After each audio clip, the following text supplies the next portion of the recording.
안녕하세요. 이제 은혜의 비밀 10장 마지막 장이에요. 느슨하기의 비밀에 대해서 나눔을 갖도록 하겠습니다. 1994년 나는 한 교회의 담임사역을 내려놓았다. 나는 집처럼 느낄 만한 교회를 찾고 싶었다. 기쁨은 어디로 갔나? 삶을 즐기는 것은 예수 그리스도가 우리에게 주신 중요한 명령이다. 내가 온 것은 양으로 생명을 얻게 하고 더 풍성히 얻게 하려는 것이라. 요한복음 10장 10절. 풍성한 삶, 넘치는 삶, 성취감을 주는 삶, 성취감을 얻을 수 있는 의미 있는 목적으로 가득 찬 삶이다. 생기죠, 생기. 영생을 주시고 더 풍성히 주시죠.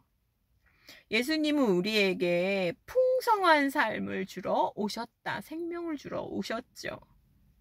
살아있음, 생기를 주러 오셨죠. 율법주의의 관점은 잘못된 것 피하기에 초점이 맞춰져 있다. 두려움, 자아도취, 강박감, 삶의 고뇌, 행동 집착, 규율의 얽매임, 율법주의의 관점은 여기에 이제 매여 있는 거죠.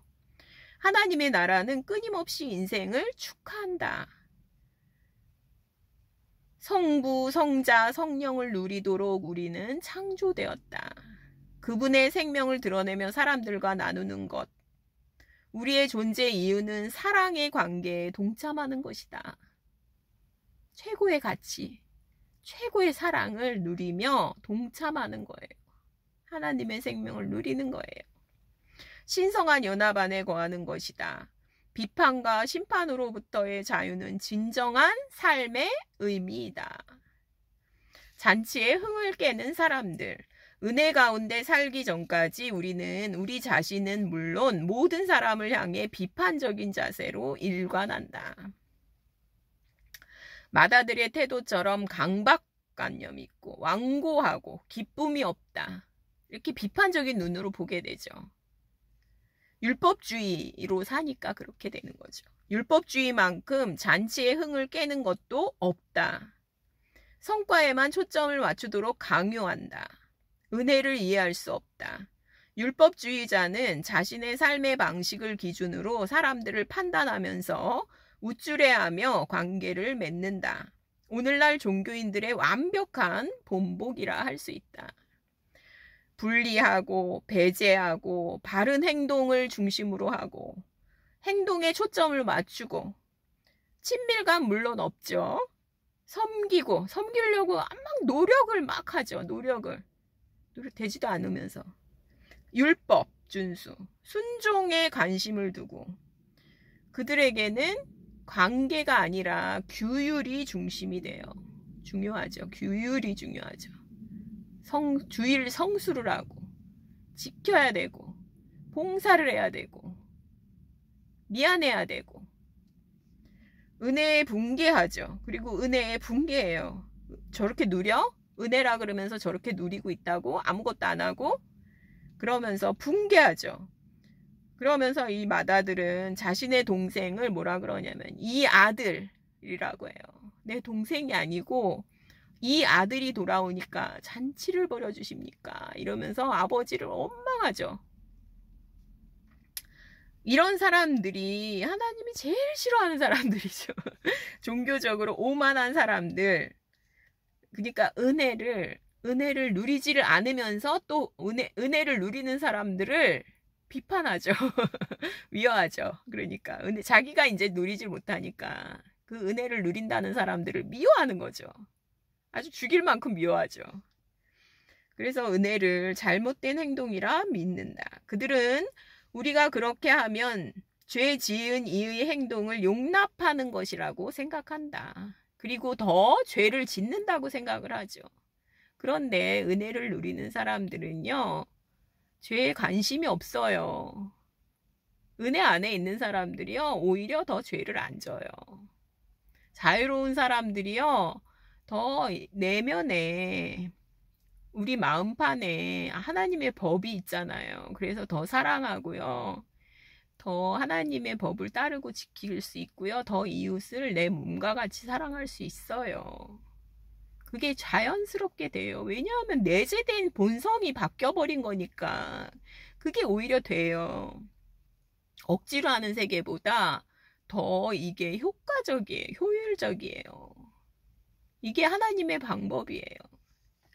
신나고 즐거운 믿음. 탕자 아버지의 마음은 하나님 아버지의 마음과 아주 닮아 있다. 은혜로운 아버지는 옳고 그름을 기억하시지 않으신다. 사랑은 잘못한 것에 대해 기억하지 않는다. 고린도전서 13장 5절. 둘째 아들이 한 일은 아무것도 없었다. 느슨해지기. 은혜는 죄스러운 행동을 용납하지 않는다. 그러나 죄를 범한 사람을 응징하지도 않는다. 간음 중에 잡힌 여자한테도 뭐라 그러냐면 긍휼이 그 심판을 이기잖아요. 야고보서에 보면 긍휼은 심판을 이긴다 그러잖아요. 예수님의 모습이거든요. 나도 너를 정죄하지 아니하노니. 하나님이 정죄하지 않으시는데 사람들이 왜 정죄하냐고요. 간음 중에 잡힌 여자한테도 예수님은 나도 너를 정죄하지 않는다.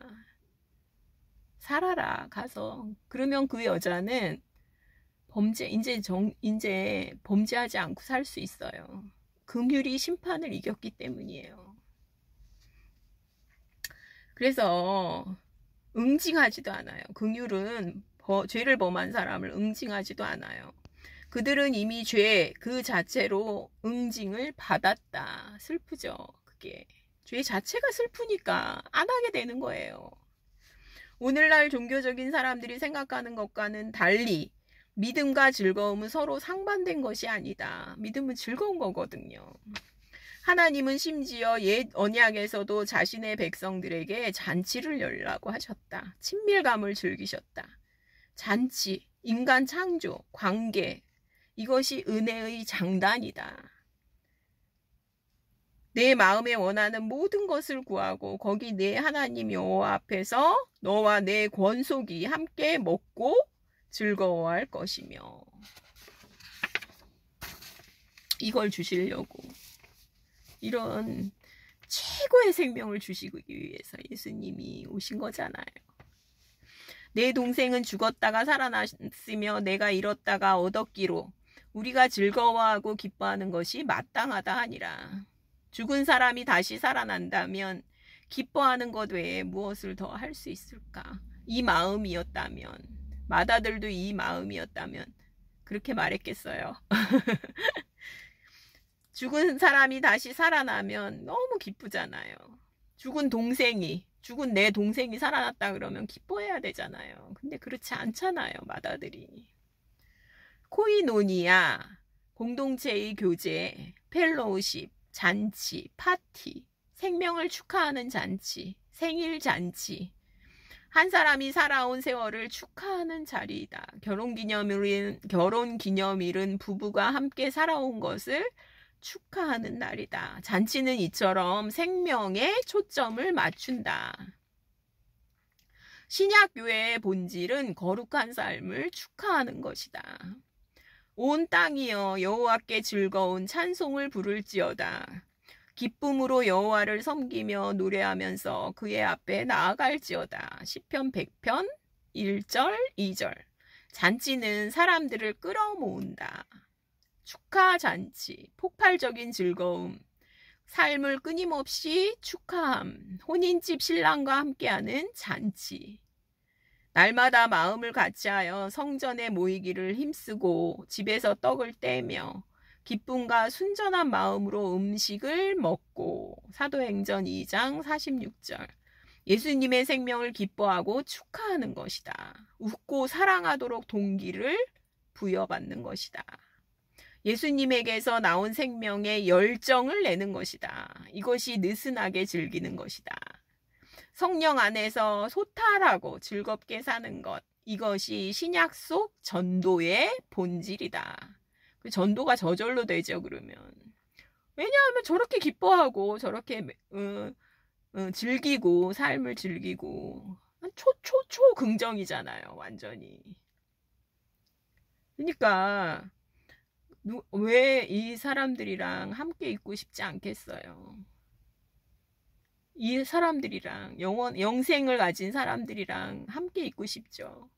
그럼 전도가 저절로 되는 거예요.